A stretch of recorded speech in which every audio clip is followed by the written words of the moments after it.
Assalamualaikum. Waalaikumsalam warahmatullahi wabarakatuh. Selamat siang anak. Siang, Bu. Bagaimana kabarnya hari ini? Baik, Bu. Alhamdulillah baik ya. Semuanya sehat kan?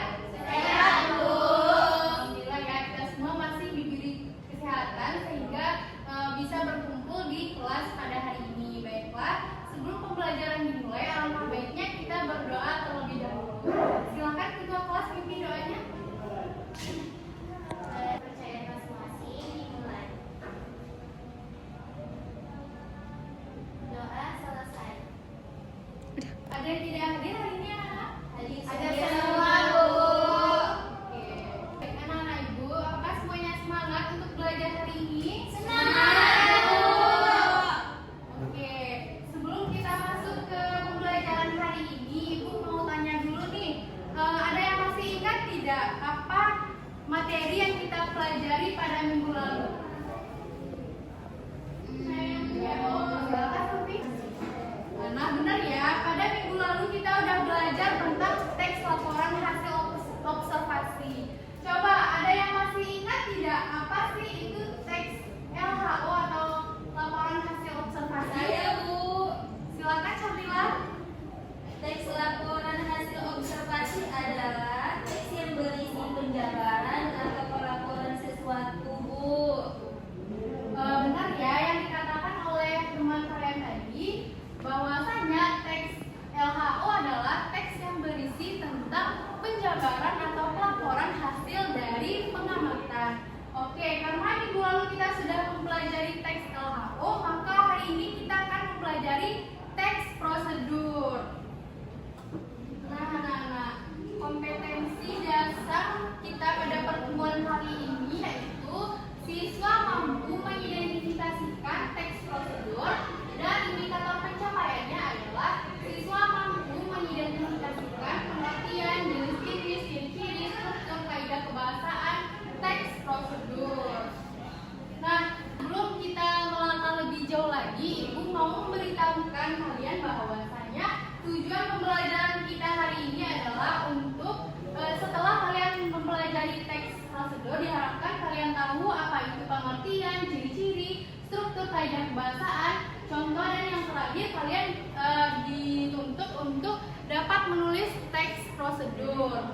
Nah, selanjutnya sebelum kita melangkah lebih jauh lagi tentang pengertian teks prosedur, Ibu mau tanya dulu nih, kalian pernah tidak memasak nasi goreng di rumah? Pernah, Bu. Nah, kalian memasak nasi goreng itu apa saja sih langkah-langkahnya? Siapkan Ada bahan, dulu, Bu. ada bahannya. Nah, yang pertama siapkan ya bahannya, lalu bahannya apa saja? Ada bawang merah, bawang putih, cabai. Micin ya. Lalu terakhir diapain? Setelah bumbu itu disiapkan, Panaskan minyak, Bu, tumis. dikupas dulu dong. Iya, dikupas dulu. Iya. Lalu panaskan minyaknya, goreng bawangnya. Nah, langkah-langkah tersebutlah yang disebut dengan teks prosedur. Jadi, pengertian teks prosedur adalah teks yang berisi tentang melakukan sesuatu dengan langkah-langkah yang berurutan dan sistematis. Oke.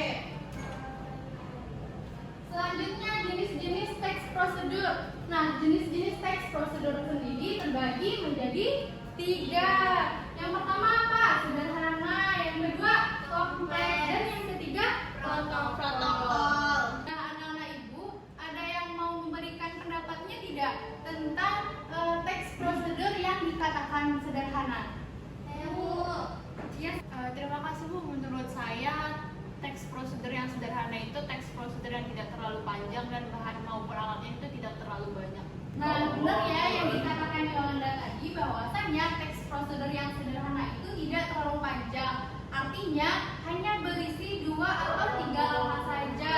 Contohnya seperti cara menyeduh teh, cara menyeduh kopi. Itu termasuk contoh teks yang sederhana. Lanjut, teks prosedur yang kompleks. Ada yang tahu tidak apa itu teks prosedur yang kompleks? Silakan Fiona. Jadi kalau menurut Piana, jenis teks prosedur yang kompleks itu kebalikan dari teks prosedur yang sederhana. Nah, kalau misalnya teks prosedur sederhana itu kan hanya beberapa langkah. Nah, kalau kompleks itu banyak langkah, Bu. Seperti misalnya memasak, itu kan banyak tuh langkah-langkah yang perlu diikuti. Nah, benar ya yang dikatakan oleh Fiona tadi bahwasanya teks prosedur yang kompleks itu kebalikan dari yang sederhana tadi. Nah, kalau yang sederhana tadi hanya berisikan 2 atau 3 langkah saja. Kalau yang kompleks berisikan langkah yang panjang dan detail. Contohnya cara membuat kue, cara membuat paspor. Pokoknya yang langkah-langkahnya itu panjang dan detail, itu termasuk ke teks prosedur yang kompleks.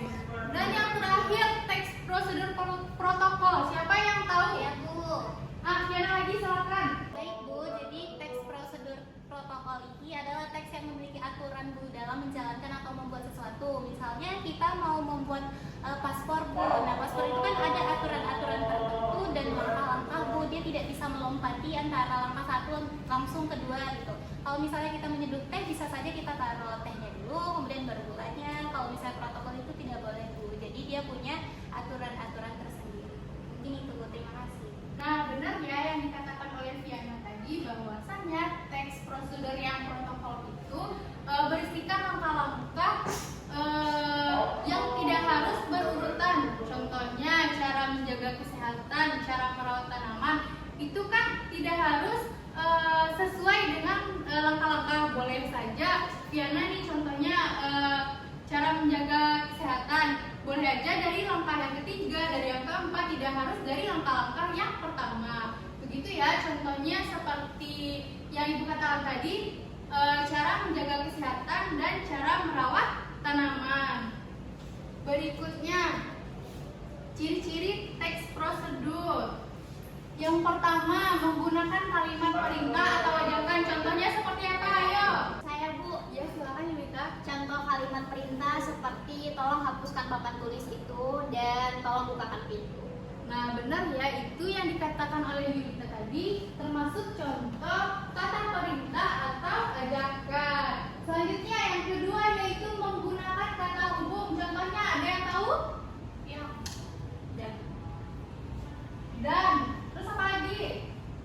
Selanjutnya. Kemudian selanjutnya, nah itu termasuk kata hubung. Yang ketiga yaitu menggunakan kata kerja operasional. Contohnya ada yang tahu?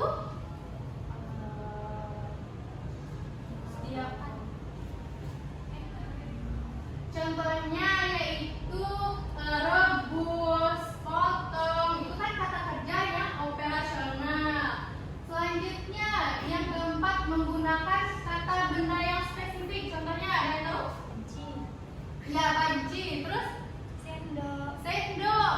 Terus ada yang tahu? Pulpen. Pulpen. Pulpen. Nah, itu termasuk ke kata benda yang spesifik ya. Nah, dan yang terakhir menggunakan gambar atau diagram untuk memperjelas langkah-langkah. Yang ini kalian bisa menemukan di kemasan mie instan itu ya. Di belakangnya ada gambar atau diagram untuk menjelaskan langkah-langkah ya anak.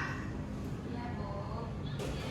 Selanjutnya struktur teks prosedur terdiri dari berapa? 4. Tujuan. Material. Langkah. Penjelasan ulang. Nah, yang tujuan ini berisikan tentang apa? Tujuan dia mau membuat apa itu? Ya, apa yang ingin dituju dari isi teks prosedur itu ya. Nah, material ini terdiri dari apa? Bahan. Alat dan alat ya. Yang ketiga langkah